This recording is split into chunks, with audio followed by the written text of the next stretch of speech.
سڵاو بینەرانی کوردستان بسوار لە هەر شوێنەکەن جوانترین سڵاوتان ئاراستە دەکەم. من هونەر ئەحمەد لەگەڵتاندام بۆ پێشکەشکردنی باسی ڕۆژ لە بری هاوکارانم.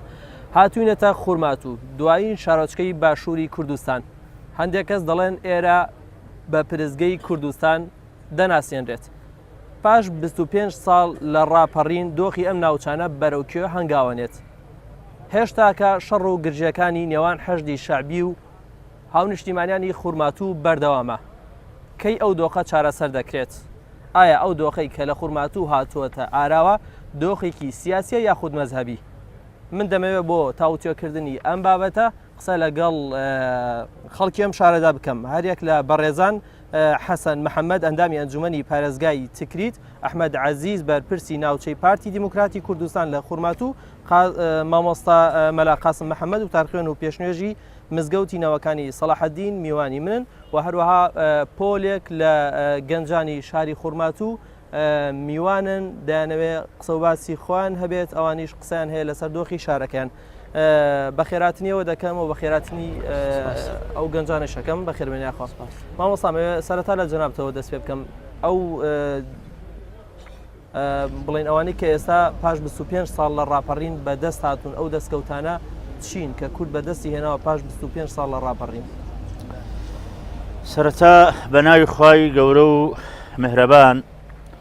لەم ڕۆژە پیرۆزە کە ساڕۆژی جەژنی نەتەوایەتی میلەتەکەمانە، جەژنی نەورۆزی پیرۆزبایی لە سەرجەم خەڵکی کوردستان هەر چوار پارچە و لە سەرجەم خانەوادەی شەهیدانی پێشمەرگەی بەرگری لە خاک و نیشتمان لە خێزانە ڕووسورەکانیان لە بریندارە سەربڵندەکان لەو پێشمەرگانەی لە سەنگەرەکانی بەرگری و دیفاع لە خاکی کورد و کوردستان جەژنیان پیرۆز بێ، یاخوا هەموو ساڵێک هەر جەژن بەخۆشی و بە سەرفرازی و سەرکەوتویی و ئومێدەوارین جەژنی داهاتوومان لەژێر پەرچەم و ئاڵای کوردستانی باشوور ببێتە دەوڵەت و نوێنەرمان لە ئەروقەی ئومەمی متحیدە هەبێ. دیارە ئەوەش هەر بە یەک ڕێزی و یەک دەنگی ملەتەکەمانە بێ و لێرەشەوە لەم ڕۆژە پیرۆزبایی گەرمم ئاراستەی کوردستانی ڕۆژئاوا ڕۆژاوای کوردستانەکەین بە بۆنەی جاردانی فیدراڵێت بۆ ڕۆژئاوا کە بەڕاستی جاردانێکی دڵخۆشکەرە و خۆشحاڵین و ئیشاڵڵا ئەوانیش هاوچەشنی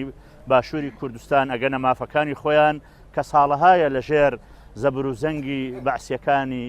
ئەو دیوەوە ئەناڕێنن و ناسنامەی کوردبوونیان لێ قەدەغە کرابوو. سەبارەت بە بارودۆخەکانی پاش 25 ساڵ لە ڕاپەڕین دەستکەوتەکانی کورد لەم ناوچانەیە چییە؟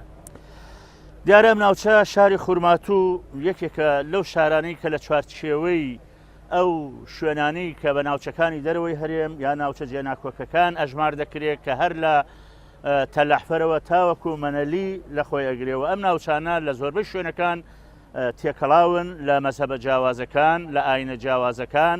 لە نەتەوە جیاوازەکان، لە بابەتی شەنگاڵ، لە بابەتی زمار، تەلەحفەر، ئافگەنی، باشیقا، ئەلقۆش، دەشتی نەینەوە درێژە بێتەوە بۆ کەرکووک و دوایش بۆ خوورماتوو، مەنەلیش و سعدیە و هەتاوەکو قەزرەبات.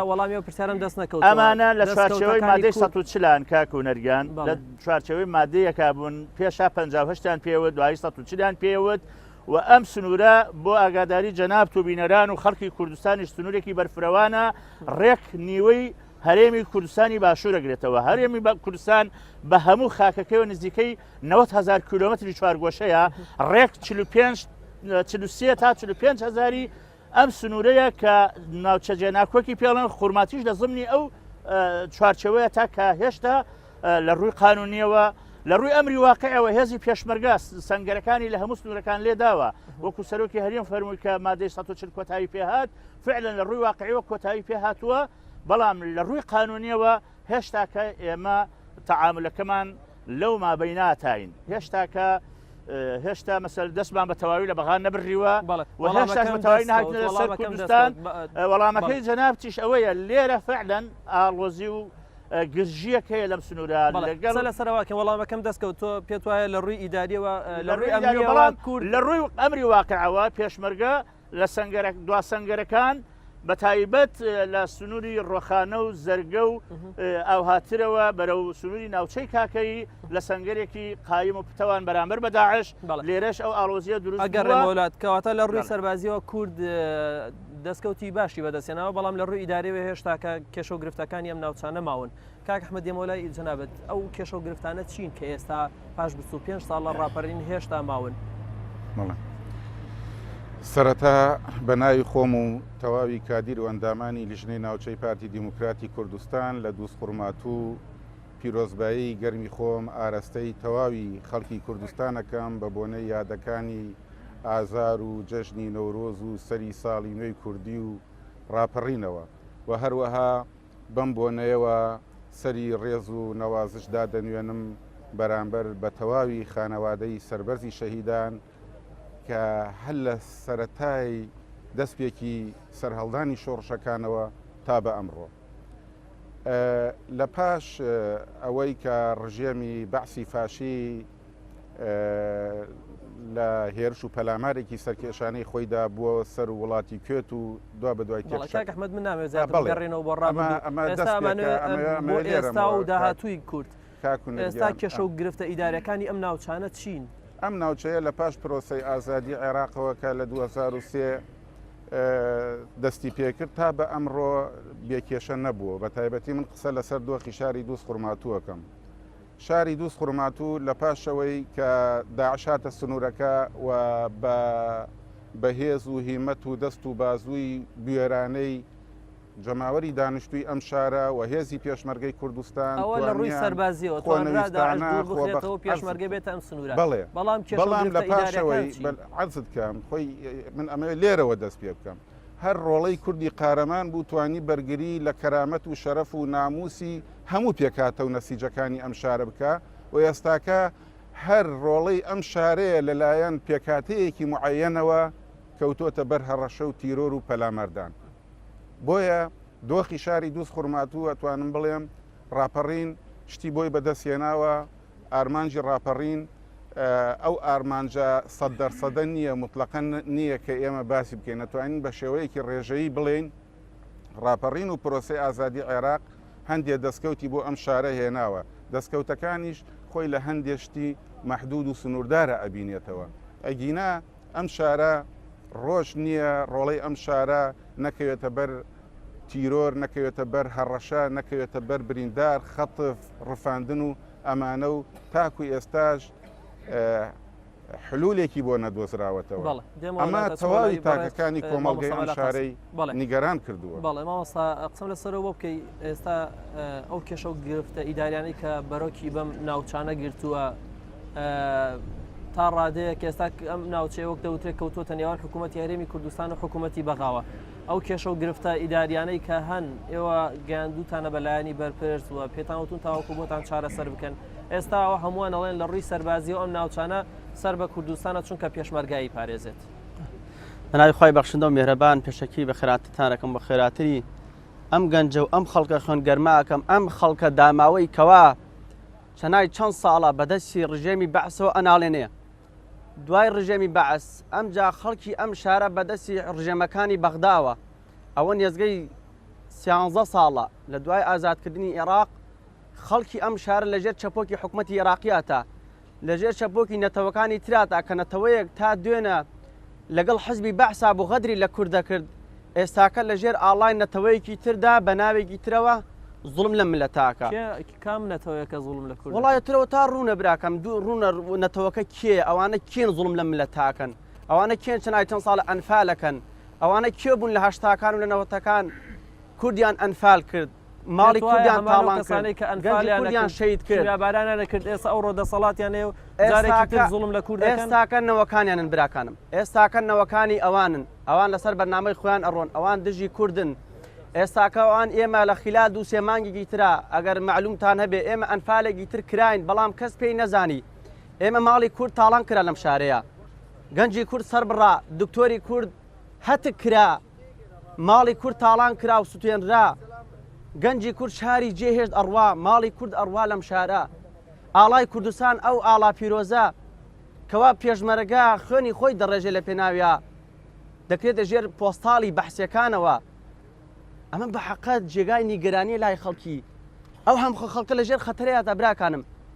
ئێمە نەفسمان لە خەتەریاتە تا ئێمە هەڕەشەمان لێکرێ ڕۆژانەی وەکو هاوڵاتی ڕاستە کابرا بەرپرسە بەڵام ئاگای نییە لەو ملەتەی خۆیە ئەو ملەتە ها لە ژێر مەتەرسیە ها لە ژێر کوشتنە هەڕەشەی لێکرێ ڕۆژانە ئەوە تا دوێنە سەلەی یانکرد ناو بازار جمهوریا خەڵکیان بازاران چۆڵ کردو بە خەڵک ئەمڕۆ دوو گەنجی تریان بریندار کردووە بە حەقەت یعنی ئێمە حکوومەتی هەرێمی کوردستان کاربەدەستان ئەبێ ئاوڕێکی جدی بدەنەوە لەم شارە قەنەعەتتان هەبێ ئەگەر ئاو هابڕۆ ئەم خەڵکە ئەڕوا کاکە کوردستانێکی ئەم شارە با پێت بڵێن بۆ معلومات زۆرترین خەڵکی ئەنفال و مامۆستا حەسەن معلومی هەیە ئەنفال لە منطقەیە کراوە زۆرترین شەهید لەم شارەیە مامۆستا خۆی بەشداری کردووە لەم شارەیە زۆرترین شەهیدمان داوە ئەم شارە استراتیژیەکی زۆر گەورەی هەیە بۆ کوردستان ئەبێ کوردستان ئاگداری ئەم شارە بێ ئەگەر بێت و ئەم شارە لەدەست بدا دڵنیا بە کەرکووکش لەدەست دەدا دڵنیا بە سلێمانیش و هەولێرشی لەدەست دەدا باڵێ گەڕێم وڵات مامۆستا حەسەن قسەم لەسەرەوە بۆ کەی ئێستا ئەو دۆخە پاش ڕاپەڕین ئێستا باش 25 ساڵ لە ڕاپەڕین دۆخێکی دیکە بۆ کورداتەوە پێشەوە لە خورمات و ئەویش ئەو دۆخەی ئەو گرژی و ئاڵۆزیانی نێوان چەکدارانی حەشدی شەعبی و هاونیشتیمانیانی کوردە خورمات و کۆبوونەوە کراوە ڕێکەوتن کراوە بەڵام ئەبینین دۆخەکە لە خورمات و هێشتا کە بەردەوامە هۆکاری بەردەوامی ئەو دۆخە نەخوازراوە چییە لە خورمات و وڵا قوربان دیارە ڕاپەڕین لە 91 لێرە کە کرا هەروەکو مامۆستا فەرمووی فعلەن لێرە بەرگریەکی دەڕۆژی کرا کە ئێرە شکا هەموو شارەکانی تر گیرا یعنی من زۆر جاوتومە خورمات و دەواازەی قەڵاکەیە ئەگەر هەرێم قەڵا بێت خورمات و دەواازەکەیەتی خوا نەخواستە دەواازەکەی شلۆق بوو دەواازەکەی شکا خەڵکی ناو قەڵاکە و قەڵاکە شکەوێتە مەترسیەوە جا بۆیە بەڕاستی بە هەموو کورد بە هەموو لایەنە سیاسیەکانەوە بە سیستەم و دەسەڵاتەوە بە خەڵک و جەماوەرەوە بە عمقی قەومیمان و لە هەر چوار پارچەکەی کوردستان ئەبێ خەمی خورماتویان بێ خەمی خورماتومان نەبێ خورمات و ئینشاڵڵا سەلامەتە بێ بە هەوڵ و هیمەتی پێشمەرگە بە هەوڵ و هیمەتی گەنجەکان بە هەوڵ و هیمەتی دانیشتوانەکەی چونکە بەعس نەیتوانی کوردستانێتی خورمات و بسڕێتەوە دوژمنان بە هەموو شێوەیەک نەیانتوانی کوردستانێتی خورمات و بسڕنەوە کاکە هونەر من یەک یادەوەریت بۆ تێرم لە هەشتاکانە بەعس نەی هێش دەژینەوە ڕۆژ بەڕاستی بەم شێوەیە بکەین یعنی لێرە گەنجی خورمات و تایە سووتان لەولا بەعسیەکان خەڵکیانەگرت لە 22 یەک پۆل خەڵکی ئەم شارەیان گرت لەسەر نووسینی دروشمەکانی کوردایەتی لەسەر دیواری مەکتەب و دام و دەستگاکان و ئەوانە دوابەرگیش لێرە چەکدارانی حەشدی شەعبی تەقیان کردە ناو بازار با خزمەتوانی خەڵکی خورمات و چاوشکێنە حەشی شەعبی ناتوانێت خەڵکی خورمات و چاوشکێنە ڕاستە ئاڵۆزی دروست بووە ڕاستە کێشە دروست بووە ڕاستە ئێمە دوژمنێکی سەرسەخت داعشمان ماوە هێشتا بەڕاستی داخلە و شەڕە نەبووینە بەعس بەو جەبەروتەی خۆی کە پێنجەم هێز بوو لە دنیا نەیتوانی چاوی خەڵکی خورمات و بشکێنێ لە 80 پۆلێک خەڵکی ئەم شارە لە سۆنگەی قارەمانەتی و بەرخودانی جەژنی نەورۆز و ئیسپاتکردنی کوردستانێتی خورمات و کە یەکێکیان شەید حوسێنی برای من بوو کە گردیان نشان هێشتا تازێشی بۆدا بنین لەگەڵ هاوڕێکانە کە کاک نورەدین دەرەشتابیر و مەلا ڕەحمەتی بوو کە بەر شاڵاوی ئەنفال کەوت لە هێزی پێشوەری کوردستان ئەوەی بێوێت چۆک بە خەڵکی خورمات و دابووە خەیاڵی خاوە و سەری لە گابەردەکانی هەنجیرادات بەڵێ دەستخۆش مامۆستاگەن کاک ئەحمەد پێش چەند ڕۆژێک بەر لە ئێستا من لە ناوچەکانی ئەمبار و سەلاحەدین و ناوچانە بووم لەوێ ئەو ناوچانە بەتەواوەتی لەژێر کۆنتڕۆڵی چەکدارانی حەشدی شەعبیدایە هەندێک لە چەکدارەکانی حەشدی شەعبی ئەیانوت دوای شەڕی داعش دێن بۆتان یعنی پێت وایە شەڕی یعنی بە ئاشکرا پیانەوتی پێت وایە شەڕی دوای داعش ئەو شەڕی کە یەخەی کوور دەگرێت شەڕی حەشدی شەعبیە وڵا دیارە قەدەری کورد ئاوهایە هەمیشە حەشدی شەعبی هەرێمی کوردستان و قیادەی سیاسی و سەرکردایەتی سیاسی گەلی کورد حەشدی شەعبی بە دوژمنی خوێنخۆڕی خۆی تەماشا نەکردووە و تەماشاشی ناکە بەڵام من نازانم چی لە ناوچەکانی ترە گوزەرێ ئێمە پێویستە قسە بکەین لە دەڤەری دووست خورمات و سنتەری شاری دووست خورمات ئێستا هەموو نیەتەکان هەموو ئەجنداکان معلومە زۆر ئاشکرایە شتی پێچەوپەنا و پشت بەردەیتیان نییە کە حەشدی شەعبی ئاراستەکانیان بەرەو کوێ ئەڕوا ئەوان هەمیشە بەڵێ بەرەو ئەوە چێ چاوەڕوان ئەوە ئەکرێ شەڕێکی سەرتاسەری لەگەڵ خەڵکی ئەم شارە بەرپا بکەن ینی نمونەش ئەمڕۆ بە قەناسۆشێنەکانی خۆیان دوو هاوڵاتی سڤیلی ئەم شارەیان بریندار کردووە. هەر ئەم بەیانیە قەناس بەدەستەکانی حەشدی شعبی لە پشت بارەگای ئێمەوە بارەگای ئێمەیان گولەباران کردووە. پێشتریش ئەمە بووە. ڕۆژانە دەیان دیاردەی تیرۆر ڕفاندن بریندارکردن نازانم هەڕەشا ئەمانە دووبارە رووسێبارە وەکو دیاردەیەک لەم شارە سەر هەڵەدا و ئەبینرێ و جودی هەیە. پێویستە من لێرەوە تەسەورەکان دانیشتنە لۆکاڵیەکانی حزبی لەم شارە چی حەشتی شعبی بێ چی خولایەنی سیاسی کوردی بێ ناگەینە هیچ حلولێک ناگەینە هیچ شارە ئەمێ پرسیارە وەڵامی و پرسیارە مامۆستا بکەم ئەو هەموو کۆبوونەوەانە ئەکرێت لە خورمات و کۆبوونەوە لە پاش کۆبوونەوە پێت وایە کۆبوونەوەانە سوودێ بێ بۆ کورد و حەشدی شعبی و کوردەگەن بە ڕێککەوتنێک واللهی خۆی کۆبنەوە بکرێ باشە یعنی سوودی ئەبێ کۆبنەوە لەبەرەوەی خۆی شەڕ ئەبێ هەر ئاشتی بکرێت ناکرێ مەسەن تۆ شەڕ هەر لەگەڵ شەڕابیبی لەبەرەوەی شەڕ خەساری زۆر لە دوایەتی براکەم خۆ دەزانین لە هەر شوێنێک گەر شەڕ بیتا بێت ئەو شارە کاول ئەبێت بەڵام کۆبوونەوەکان ئەنجامی هەیە بۆ ئەم شارە واللهی تا ئێستاکە ئەنجامی وهای نەبووە یعنی ئەوەی کە ئێمە ئەیبینین ئەنجامێکی وهای نەبوو ئەبینی مەسەن لایەنی کوردی پابندە مەسەن چۆن بڵێن لایەنەکان هەمویان پابندن بە بڕیارەکانەوە بەڵام ئەوان پابند نین بە بڕیارەکانەوە یعنی بڕار ئەدرێ کۆبوونەوە ئەکرێ اتفاقیت ئەکرێ بەڵام لایەنە کوردیەکان تایسە گەنجێکی کورد نەڕۆ تەقی لەوان بکە بەڵام کەشی ئەوان زۆر جار مخالفەی اتفاقەکانەکەن ئەمجامە بێ مەسەن لایەنە کوردیەکانیش هەوڵێکی جدی بدەن کەوا چارەسەرێکی گونجاو بوو دۆزنەوە بۆ ئەم شارە بەڵام ئەم شارە مامۆسابەرە و فەوتان و لە ناوچوون ئەڕوات بەڵێ ئەمەوێتە و گەنجانەی کە لێرن بەشداری بکەنەوەنیش قسەی خۆیان هەیە لەسەر دۆخی ئەم شارە ئەو مایک لای کێیە بەڵێ دەستخۆشیان بەرنامەتە لێکم بەڵێ و دەستخۆشی لە برا پێشمەرگەکانمانەکەم کە بەرگیری لەم شارەکەن پرسیارەکەم ئەوەیە ئایا دەسەڵات لەم شارەیە کێیە ئەگەر کووردا لە ماوەی 1 ساڵ و نیودا 1500 پێشێلکاری کراوە یەکێ لەو لە ماوەی 48 سعاتدا کوژانی گەنجێک مایکلارە و دووەمیش لە سەرلەبیانی ئەمڕۆ بریندارکردنی دوو گەنج و ئەشکەنجەدانی گەنجێک کە نزیکەی 2 دەفتەر دۆلاری لەسەنراوە لەلایەن کێوە لەلایەن دەسەڵاتی شیعەوە بەرپرسیارە لەم شارەیە حەشدی شعبیوە و کوشتنی گەنجێکی سونە عەرەب کە لە جێبوونی شاری دووس خورماتووە و ئەگەر زانیاری بۆ زانیاری هەموو لایەک ئەم شارە لە 125 لە دەست کووردا نەماوە مایکەکە نزیکەوە لە 125 لەلایەن کوردەوە نییە و تاکەی هاوڵاتیانی ئەم شارە بێتە قوربانی بۆ ئەم شارە و ئەگەر نزیکەی 3000 عایلە لەم شارە دەرچووە و ئەگەر وایش بڕا ڕۆژانە خەڵکی بارەکە کەسە لەم شارە نامێن نە دەوڵەمەند ماوە بەس فەقیرەکەی ماوە لەم شارەیە تاکەی هاوڵاتیانی ئەم شارە بێتە قوربانی بەڵێ مایکە ڕادستی بەڵێ دەستخۆشی بەرنامەکەت لا دەگەم بە خێراتنی کەناڵ 24گەین دەستخۆشی لەو میوانە ناگەین من چەند پرسیارێکمەیە لەم جەناب بەڕاستی کاک حەسەن و کاک ئەحمەدەوان دەسەڵاتیانەیە لەم شارە من پرسیاریان لێکم خەڵکی خورماتوو تاکەی تەحاملکە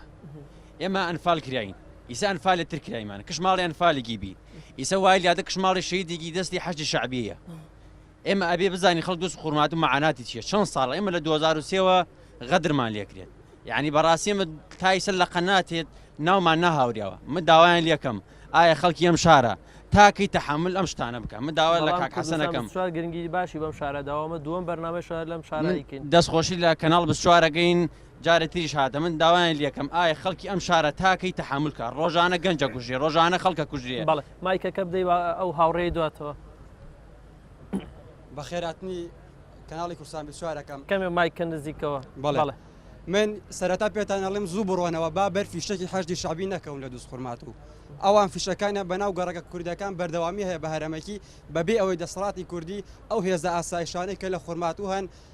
ڕوبەڕوویان ببنەوە یان پاڵپشتی لە هاوڵاتیان و لە کوردانی خورماتوو بکەن ئەگەرچی سیاسەکانی خورماتوو کوردی پاڵپشتی لە خەڵکی کوردی ئەم شارە ناکە هێزە کوردەکان 20 مەتر لە چەکدارانی حەشدی شعبیەوە دوورن بەیانی ئەمڕۆ گەنجێکە لە ناو بازاری حەسەن قەوان بە قەناس بەدەستەکانی خۆیان پێکا 20 متر لەو شوێنەوە دوورن کە تەقیان کرد دووەمیش من هیچ پرسیارێک لەو بەڕێزانە ناکەم کاکوونەر تۆ ئەبوو بەرپرسی باڵای دووسخورمات و بهێنایە بە میوانداری کە بەرپرسیارن لە دۆخی ئێستای دووسخورمات و ئەو بەڕێزانە بۆ نمونە کاک ئەحمەد کەوەکو بەرپرسی ناوچەی پارتی بڕوا ناکەم ئامادە هیچ کۆبوونەوەی بوو بێت لەگەڵ حەشدی شەعبیە ئەمان بەرپرسیار نین لە دووسخورمات و ئەوانە بەرپرسیارن کە خۆیان بە خاوەنی خورمات و ئەزان و لە شارەکانی ترن دۆخی دووسخورمات و بە خەڵکی خورمات و چاکەکرێت نەک بەوانەی کە هەر بەناو دێنە دووسخورمات و بۆ چەند سەعاتێک و ئەگەڕێنەوە سەر ناوچەکانی هەولێر و سلێمانی زۆر باڵە دەست خۆشەکە مایکە ڕادەستی و برادەرە بکەیت سەرەتان جەژنی نەورۆز لە هەموو شەیدان بەڵام بە کورتی با زۆرترین کەس قسە ئەگەر یارمەتیم بدەی بە دوو خولەک نەک زیادە جەژنی نەورۆز لە هەموو کوردێک پیرۆزەکەم لە هەر چوار پارچی کوردستان جگە لە دووسخورمات و پێم وایە ئەمانە هەمووی برای گەورن هەستیان بە نەورۆز نەکردووە چی نەورۆزێک لە ڕۆژی نەورۆزە ئێمە گولەباران کردیان دوکان سوودەنریا المهم ئەم بەیانیە چەند کوردێک بریندار کریا بۆیە من سێ پرسیارمێ چۆن پرسیار ناگەم من لەگەڵ ڕێزم بۆ کاگاسۆ پرسیار لە کاک حەسەن و کاک ئەحمەد و سەی قاسیم شەکەم هەموویان بەرپرسن لەم شارە تاکە حزبێک و تاکە کەسێ نییە بەرپرس بێت باشە ئێمە کوایەکی دیێشتاکانمان بۆ شەڕی پێ ئەکریا و توانایبی لێل ئێران و عێراق شەڕیە کرد باشە ئیسە بۆ دەستانی چوار کەسمان نییە هەروەها لەگەڵ ڕێزم زۆر زۆر بۆ کاک ئەحمەد ناوچەیەکی پارتی دەشتوێنەتر بەردێکی لێ بدرێت کە خۆشی ئێستا ئامۆژگاری پێکرد کەوتی تەقەمان لێکراوە و ڕاستەکە و قسەکەی گومان شتیانە هەموو دنیا لەسەری دەجووە و بەڵام بۆ دووزنە پرسیارترم لە سەیدگیان کاکە بۆ بێدەنگ بین بۆ هەموو مەلایەن ئەو حیزبێکی دینی هەموو مەلای ئەوان کە منارێکیان خوێن لە پەنجەی پابێ بە کاژمێر دوای هەژدە دقا ڕوون کورد تۆڵە لە کوردێک کەسانن کە خەڵکی شارەکەیش نییە بۆگەرمایکە ڕادەستی و برادری تەنشتی خۆت بکەیت بەس بە کورتی با زۆرترین کەس قسە بکە زۆر بە کورتی پێشەکی زۆر سپاسانەکەم بۆ ئەمەدەموتان وەڵا زانی چی من بەسێک سوالێک مێ لە بەرپرسەکەمان ئایا ئەوان فەرق بین حەشابی داعش چیە لای ئەوان یعنی داعش ئەمان کوژە حەشایی چ کلێتمانەدا بێ بە قورئان حەشاوی وا لە هەوڵاتی ئەم شارە کردووە بە قورئان ئەو ڕۆژە کوڕیان دەرە ناو بازار دوو دەفتەریان لێ سەنا دەماچەکان لێ سەرە بام پشتیان هینیان این کردە و نادە بام پشتیواخرە مە خواکەی قبول لەگەڵ شتووە والله وبالله لای ئەم شارە ئاوا بێ دیار ئەم شارە فرۆشراوە ئەمە خۆرمانیە ئەگەر فرۆشراوە پێمان بێژ با ئەمەش دەرچوین بەڵێ مایکە ڕادەستی و برادری تەنشتی خۆت کە با زۆرترین کەس قسە بکات مایکە نزیکەوە کێشەی سەرەکی ئەمە لە دووسخورماتوە مەسەلەی حەشدی شعبیە مەسەلەی داعش نییە ئێستا شەڕی داعش ئێستا زۆر دوورە لە ئێمەوە حەشدی شعبیش دیارە دەستەیەکی فەرمی سەر بە ئەنجومەنی وەزیرانە کە عەبادی سەرۆک وەزیرانە کوردیش هاوپەیمانی شیعەیە ئایا ناتوانن ئەوە چارەسەر بکەن ئەوانەی کە ئێستا خەڵکە کوژن لە شارە داعش نین کەسانێک نین بە خەلی نائیمە و نازانم چی و چی ئەوانە لە ژێرەوە کار بکەن ئەوانە کەسانی ناسراون لای هێزانامنیەکانی خۆمان لای هەموو کەسێک ئاشکرایە و لە بەغاشە دەسەڵاتیان هەیە و لە پەرلەمانە وەزیریان هەیە ئەوانی کە ئێستا خەڵکە کوژن ئایا بۆ بەرپرسانی ئێمە نایەنە وەڵام نادەنەوە بۆ لەسەرەوە کێشەکانمان چارەسەر ناکەن بەڵێ دەستخۆش ئێستا گەڕێمەوە لاتان بە لە میوانەکانم هەندێکتر پرسیار بکەین مامۆستا قسم لەسەرەوە بۆ بکەی ئێستا وەکو بینیوانە و گەنجانە زۆر باسییان وروژاند و دەڵێن ئێستا دۆخی ئەم شارە گەشتوتە ئاستێک کە ژیان تێیدا مەترسیدارە و مەحاڵە ئێستا وەک ئێمەش دەبینین و چەندین جاراتونێت ئەم شارە راپۆرتمان کردووە لەسەر دۆخی ئەم شارە بە جۆرێک لە جۆرەکان بۆ بە دوو بەشەوە بەشێکیان بە بربەستی کۆنکریتی لەلایەن حەشدی شعبیەوە دابڕێنراوە بەڕێوە دەبرێت بە شەکی دیکەشی کەوتو دەژێت دەسەڵاتی کورد لە ماوەی ڕابردوودا خەونی ئەوەی هەبووم شارە بگەڕێنێتەوە سەر هەرێمی کوردستان بۆچی ئێستا کار گەیشتوتە ئەوەی بە نیوەی خورمات و ڕازی بێت وەڵام من ئەو هاوڕێ و برادر و هاوشاریانی خۆم لە 100 لەگەڵ ڕێیانم هاوڕێیتانم هاودەنگتانم لەبەرەوەی ئەم شارە شاری هەمومانە زێدی باو باپیرانمانە خوێنمان تێڕشتووە برامان کەسمان ئامۆزامان کچە ئازاوەکانمان گشی خستە سەر ئەم شارە بە ئەنفال چوو لە عەرعەر و لە مەکانی خواروی عێراق ژێر خاکنرا هاودەنگیانم و داوا لە هەموو حیزبەکانی ئێرە ئەەکەم و پێش ئەمەش کاک ئەحمەد و برادران ئاگایان لێیە ئێمە فعلەن لە 2003وە بەدەست حکومەتی مەرکەزیەوە ئەناڕێنین لە 2003وە غەدری استحقاقی ئیداریمان لێکرێ یەک لست 150 کەس تەعینات تێتۆ یەک کوردیتیانە دەیان ئیشی لەو بابەتە هەموو دائیرەکان ئاخناون بەوانە سەردانی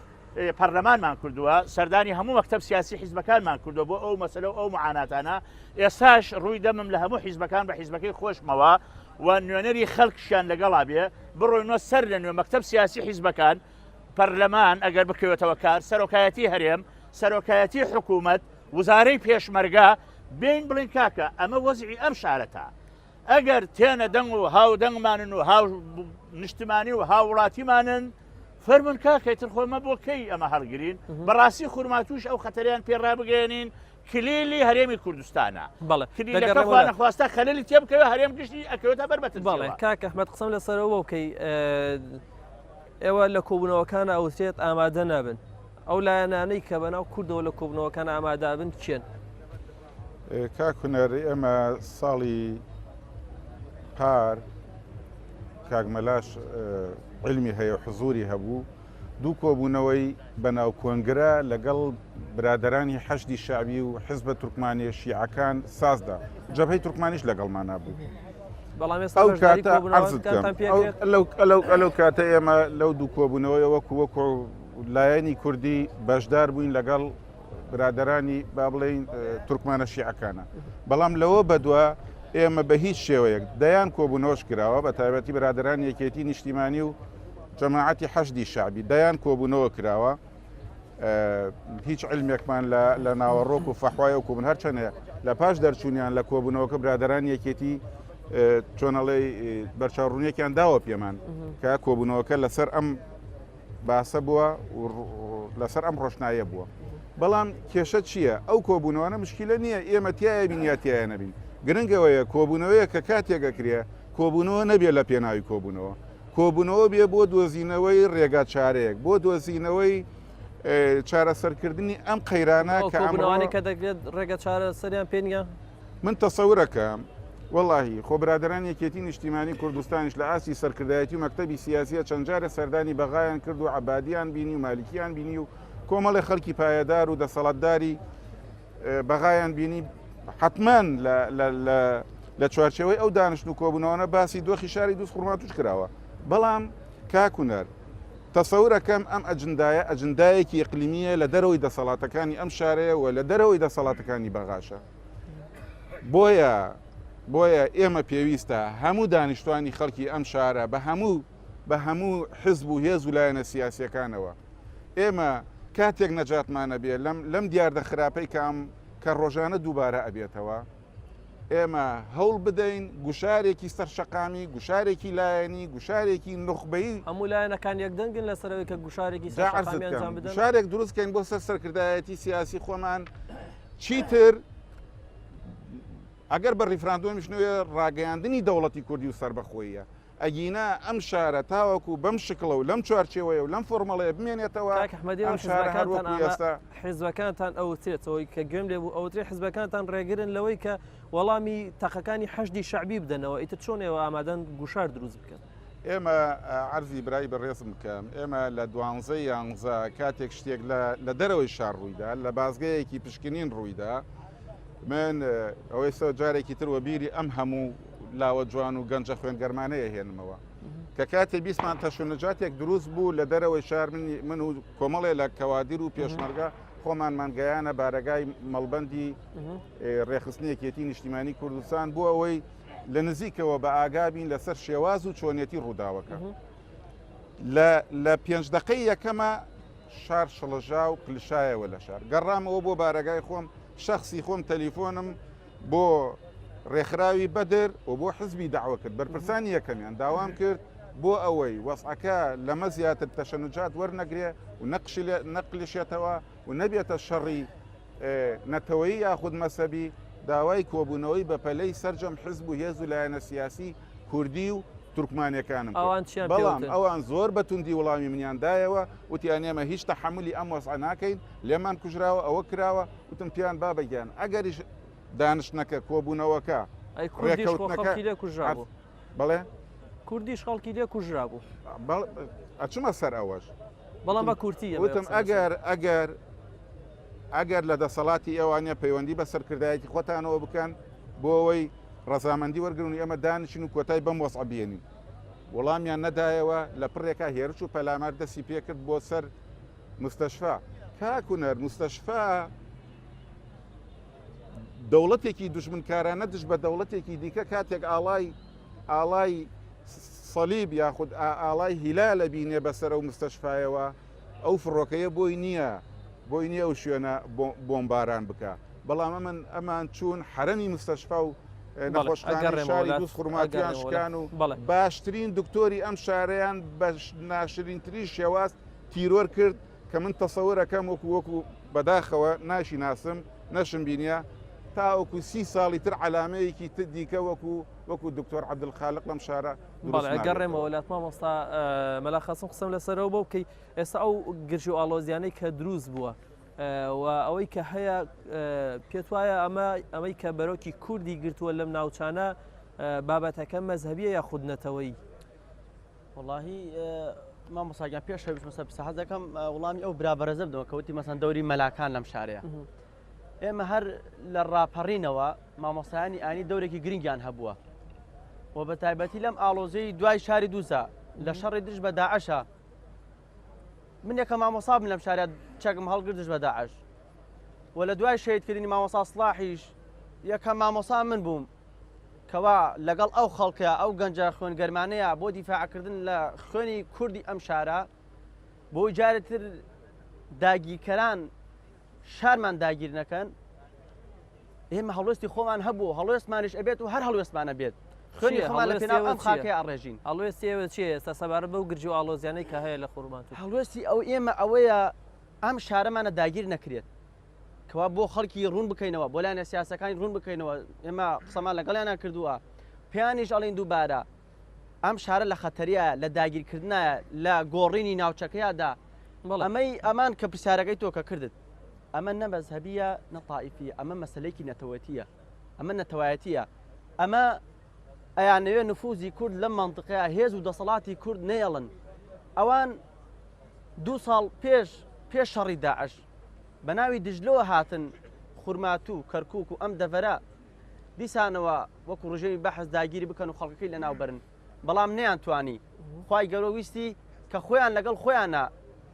بوو بە شەڕیان و یەکتریان لە ناوبرد دیسان ئێستاکە هاتوون ئەم منطقە کوردیانەکەوە ناوچە دابڕاوەکانی پێڵەن کێشە لەسەرەکان ئێستاکە هاتوون ئەیانەوێت جوگرافیای ئەم شارە بگۆڕن ئەمە بگەڕێمەوە لای ئەو گەنجانە مایکلای کێ ئەگەر ئەو برادرانی لەوێ بوون زۆر قسەیان کرد بەڵێ بابە کورتی قسەی خۆی بکە بابە کورتی قسەی خۆ بکە دواتر مایگەم مامۆستا تۆ ئەگەر بکرێ بێتە ئەوێ تاوەکو لە کامێرەکە دەچی بەڵێ بە خێراتنیە وەلایەکەم من پرسیارێکم لە کاگمەلا ئەگەر ئیسا ئەوەی بتەوێنێتەوە گەنجی ئەم شارە کاگمەلا و هێزانامنیەکان هەرچی لایەنێ بێ زۆر باشە زانن ئەو لایەنەی حەشدی شعبی نازانم ئێوە بۆ شەرمەکەن ناوێن بێژن حەشدی شعبی نام داگیرکەرۆم شتێلا ئەگەر دووس قەڵایە بۆ خۆی قەڵایە بۆ کوردستان نییە لەبەرەوە ئەگەر گەنجی شارەکە نەیە بەخوایسا ئەم شوێنەی جەناب تۆم بە ڕێزانە لێرە ڕاوەستاون ئەمێستا شیعلم دەبی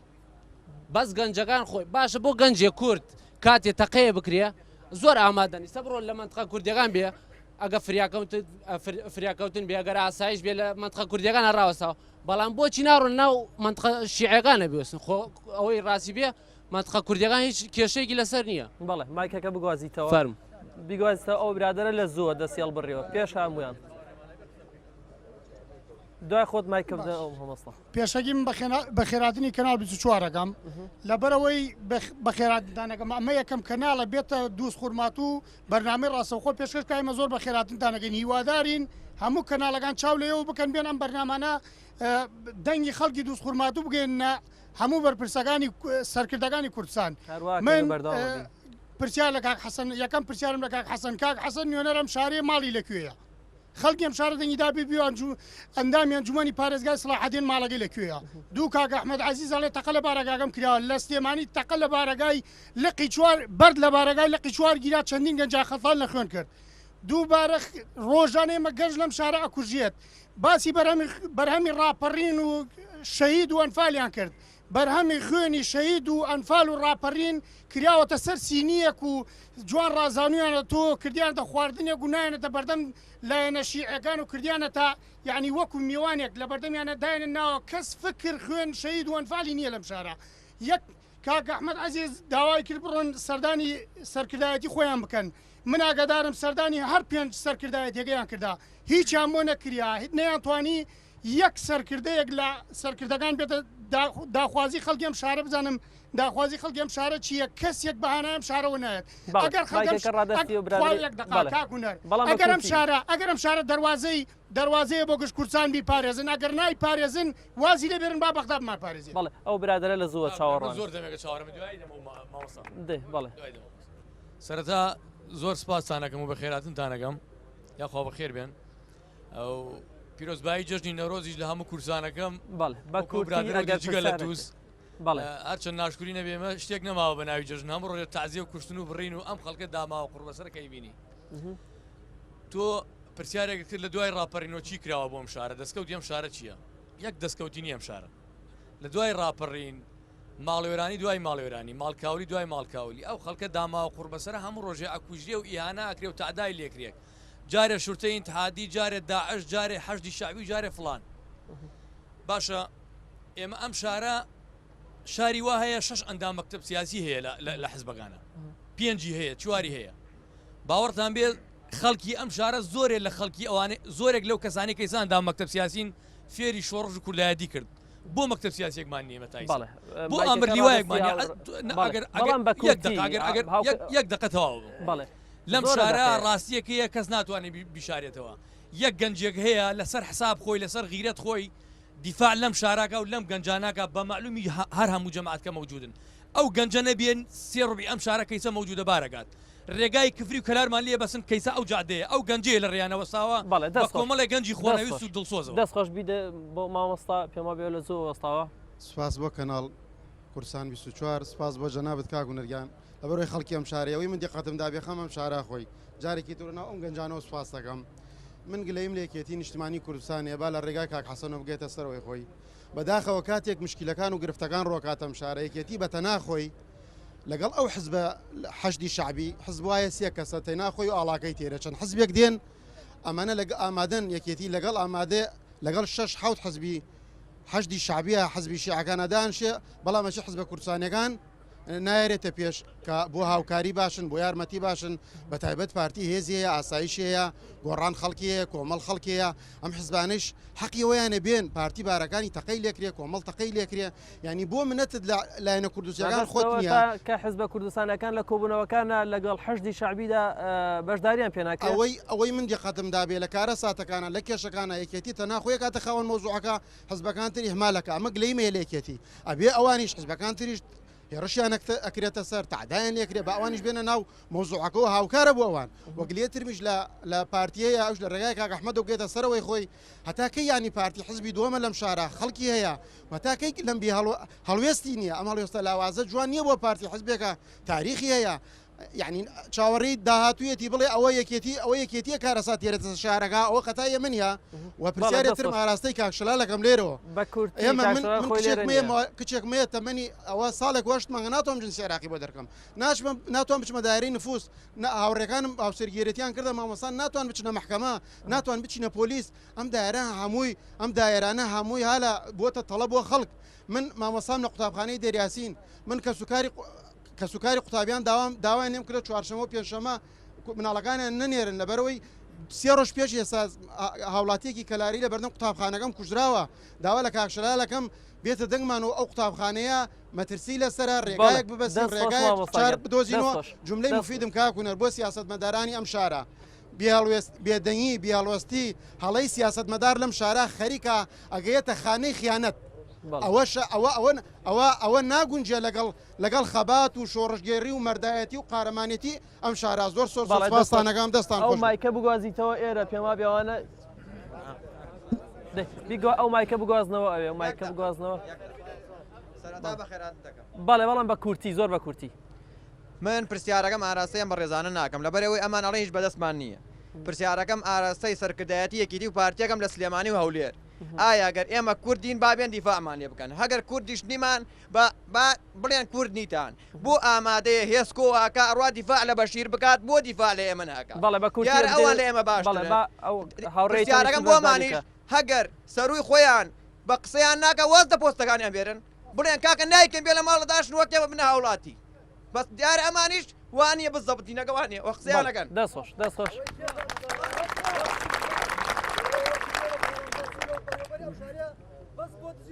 بەڵێ دەستخۆش بەستخوا بەڵێ ئەو بەڵێ مایک لای ئەو برادرێ ئەو برادرە قسە بەڵێ بەڵێ ئەو برادر زۆر باشە بوو برە و برادرە مایک من ئەڵێم حەشدی شەعبی نیەتی خراوە لەم شارە بەڵێ تکایە ئەو برادرە بەڵێ من ئەڵێم حەشدی شەعبی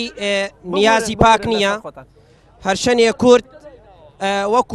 وەکو بەفر سنگی سپیە لە بەرامبەر ئەوانە بەڵام نێتیان زۆر خراپە خۆزگە کامیرەمانەکەی ئێوە سبەی ئەچن تەسویرێکی ناو شارەکەن هەموو دەواازەکانیان گردووە ئەگە نیازیان خراپ نەبی ئەمەوان ناکەن 150 ماڵی شیعە ماڵەکەی گواستوەتەوە بۆ سلێمان بەک کەسیان لەم شارە نەمانە کۆمەڵێ دوو لە ڕوئێوە جەردە و دزمانە کە ڕۆژانە دەستیانەچێتە خوێنی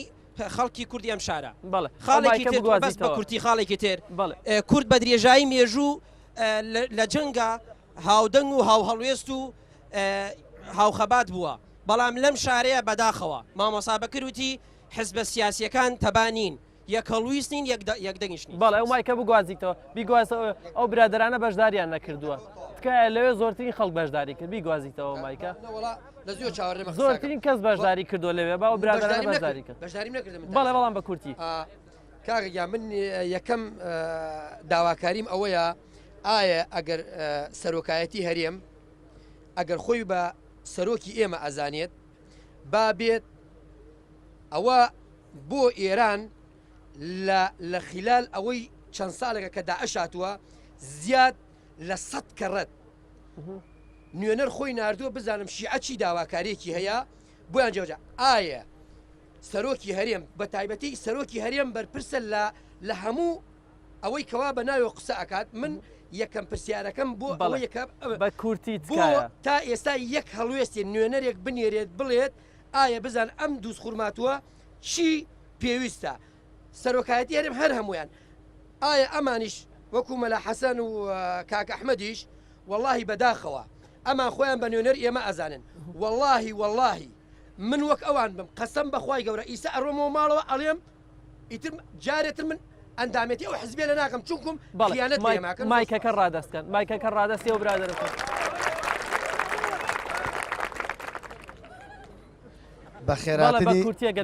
بە خێراتنی مامۆستا مەلا حەسەنەکە پرسیارەکەم بەرامبەر ئەو پیاوەیە وەک حەشدی شەعبی 4 فەوجی لە شارەکەی هەیە بەڵام وەک یەزە کوردیەکان ئێمە سێلی وامانەیە خۆمێک یەکەم بەرگری فراکەوترم باشاکە 12 فەوج بە 12 فەوج نەتوانی بەرامبەر حەشدی شەعبی بگرین ئایا کەی بەرامبەریان دەگرین یەکێک لەوانە ئەگەر پێمان ناکرێت فەرمو با بۆ ئەم خەڵکە جێبین بە خۆمیشەوە ئەگەر پێمانیش دەکرێت با بەرامبەریان بگری و سنگمان بێتە قەڵخانی بۆ خەڵکە زۆر بۆ ئاوکارانش میوانەکان قسە بکەن بە کورتی زۆر ئەمە جاران دروشمێکمانی پێمانیانەوتیان حەمرینیان ئەمرین وابزانم ئیسا حەمرین هاتە لە ناو گەڕەکە کوردیەکان و گشتانیەوە چاو خۆتانی دوێنن حەمرین ئێستا لەکوێ من حەزەکەم لێراکەوم مژدە بگەێنمە کوردستان حەمرین هاتەتە ناو گەڕەکەکان دووزەوە حەمرین نییە چەند کیلۆمەتری ئەو لای دووز نییە ئێمە دەیان 1000 پێشمەرگەمانەیە لە سنوورەکە داوامان وایە پێشمەرگەکان بیان لە ناو داخلەکەمە گەڕێمەوە لای میوانەکانم ئەگەرمە کاکمە لە حەسەن قسم لەسەرەوە بۆ بکەی ئێستا ئەو دۆخی کە لە خورماتوە تۆتە ئاراوە دەوتێت هێزی کورد لە ڕووی سەربازیەوە کورد هێزی زۆرترە بەڵام بۆچی ئەو دۆخەیەک لای ناکرێتەوە ئەگەردان شتوینە بۆ ئەوەی دەنگی خورماتوو بگەینە سەرکردایەتی قیادەی کوردی من هاودەنگ و هاوڕێیتانم و یەکەم کەسشم لەگەڵتانە دوام ئەو برادرە نازانم کامیان بوتی مەلا حەسەن ئێمە دەنگمان پێیدا و ماڵەکەی لێرە نییە کاکە مەلا حەسەن 10 ساڵ حەزەکەم بزانی من ماڵی 60م تا 74 لە دیەکەی خۆمانە بووم لە 74 بەعز دەرمانی کرد هاتینە دووست تا 84 لە 80 من برایەکەم ئەعدام کرا لەم شارەگە ڕوخسەتم بێت و قسەی خۆتت کرد من گوێم لێت گرت توش گوێ بگرە تعزیێشمان بۆی دانەنا ماڵ باوکم ماڵ برام ماڵ خاڵۆم ماڵ عێڵم ماڵ عشرەتم لێرەیە من چی بکەم دەسەڵاتم چیە من تا 2023 ئاوارە ئەگەر ڕخسەت بڵێ تا 2023 من مەسئول کۆمیتەی دووز بوومە لە کفری مدیری گومرگ بوومە لەوێ دووز دەژێت دەست بەحساب بۆ من چی بکەم ماڵەکەم لەوێ مناڵ و ئەوانم ناوەتە زنانە بۆ ئاگاداریتان و هەر کەشێکیش من ئەگەر یەکەم کەس لەگەڵتانە نەبووم تەرمەکەی من بەر لەوە نەکەوت گوو بە گۆڕم و گوو بە غیرەت شم ئەگەر هاوشاری ئەوە نەبم دوور لە تۆ بەڵێ بۆ ئەوە بەڕاستی من هاودەنگتانم بۆ ئەوەشە نییە ئەوە تەرزێ بکەم و ڕازی بکەم لەبەرەوەی بەرامبەر خوا بەرامبەر دەنگەکانی ئەوە بەرامبەر خوێنی براکەم بەردەگشت کەسیە بەرامبەر بەڵێ تکایە سپاس مامۆستا وەڵامەکەت گەیشت دەستخۆش سپاس کاک ئەحمەدەگە قسم لەسەرەوە بۆ بکەی بەڵێ تکایە مامۆستا وەڵامی خۆی هەبوو سەرۆکی هەرێمی کوردستان تا ئێستا نوێنەری خۆی ناردووەتە ئێرە بۆ ئەوەی لە دۆخێم شارە بکۆڵێتەوە خۆی ئەم برادرانە هەمویان حەقیانە بەو حەماسەتە و بەو تعبیرەی خۆیانە گوزارش لە وەزع و دۆخی شاری دووس خورماتوو بکەن 100% لەگەڵیانم بەڵام لە هەندێشتا ئەڤاڵان ئەمە بێئینسافیە بڵێن پارتی هیچی نەکردووە فلانی چی نەکردووە لە ڕۆژی 12 کە پارتی بەو هێزە متەوازعی خۆیەوە ئەگەر بەهانای نەخۆشخانەی دووس خورماتووە نەچوایە چی کارەساتێکی دیکە ڕوویەدا هەڤاڵان پرسیارەمە بوو سەرۆکی کوردستان نوێنەری خۆی ناردووە چۆن نەیناردووە هەر ئەو لە دوای 4 تا 5 ڕۆژ شەڕەتەقە و مناوەشات بەردەوام بوو لەم شارە سەرۆکی جەنابی سەرۆکی هەرێم هاتە سەرخات و پەیامێکی تند و بە پەلەی ڕاگەیان و داوای کرد ئەو هێزەی کە ناوی هێزی حەشدی شعبیە و ئێستاکە دەستیان داوەتە کورد کوشتن لە شاری دووس خورماتوو با بڕۆن سەنگەرەکانی داعش لە ڕووی سەنگەرەکانی داعش بوەستن نەک لە ڕووی هاوشاریانی شارەکەی خۆیانە و هەر بۆ بەیانەکەی بەڕێز جەنابی کاک شێخ جعفەری وەکو نوێنەری خۆی ناردە ئەم شارە و وەسعەکەی بەرەو هێوربوونەوە برد بەڵام من تەسەورەکەم جەماعەتی میلیشای من ناڵێم حەشدی شعبی ئەڵێم میلیشای شیعی جەماعەتی میلیشای شیعی ئەجندایەکی تایبەتی خۆیان هەیە لە شوێنی ترەوە ڕیمۆنت کۆنتڕۆڵیان ئەکرێ و لە شوێنی ترەوە عازیان پێدرێ بۆیەکە تاوەکو ئێمە